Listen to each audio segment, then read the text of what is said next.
বড়সড় দুঃসংবাদ ফুটবল প্রেমীদের। রবিবার অর্থাৎ 18ই আগস্ট হতে চলা ডুরান্ড কাপের বড় ম্যাচ বাতিল ঘোষণা করা হয়েছে। শনিবার দুপুরে ডুরান্ড আয়োজক সংস্থার সাথে রাজ্য প্রশাসনের বৈঠকে এমনই সিদ্ধান্ত নেওয়া হয়েছে। কারণ হিসাবে জানানো হয়েছে পুলিশি নিরাপত্তার অভাবে এবং শহরের বর্তমান পরিস্থিতির কথা বিচার করে এই সিদ্ধান্ত নেওয়া হয়েছে। এখন প্রশ্ন হলো, এর ফলে ইস্টবেঙ্গল ও মোহনবাগানের ভবিষ্যৎ কি দাঁড়ালো। ডুরান্ড কমিটির তরফ থেকে জানানো হয়েছে, যেহেতু ম্যাচটি বাতিল করা হয়েছে তাই দুই দলকেই 1 পয়েন্ট করে ভাগ করে দেওয়া হবে। ফলে গোল পার্থক্যে দুই দলই নকআউট পর্বে যোগ্যতা অর্জন করল। এদিকে ডুরান্ড কমিটির তরফ থেকে জানা গিয়েছে, বাতিল হওয়া ডার্বি ম্যাচের টিকিটের দাম শীঘ্রই ফেরত দেওয়া হবে। কবে কিভাবে দেওয়া হবে তা আগামী দিনে জানিয়ে দেবে ডুরান্ড কমিটি।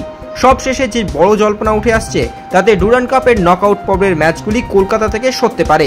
শোনা যাচ্ছে কলকাতার বর্তমান পরিস্থিতির কথা বিচার করে জামশেদপুরের নকআউট ম্যাচগুলি সরানো হতে পারে। যদিও এই বিষয়ে সরকারিভাবে কোনো ঘোষণা করা হয়নি। তবে ডার্বি বাতিলে দুই প্রধান নকআউট পর্বে উঠলেও সমর্থকরা হতাশ ও ক্ষুব্ধ। ইতিমধ্যেই সোশ্যাল মিডিয়ায় আওয়াজ তুলছেন তারা। Extra time.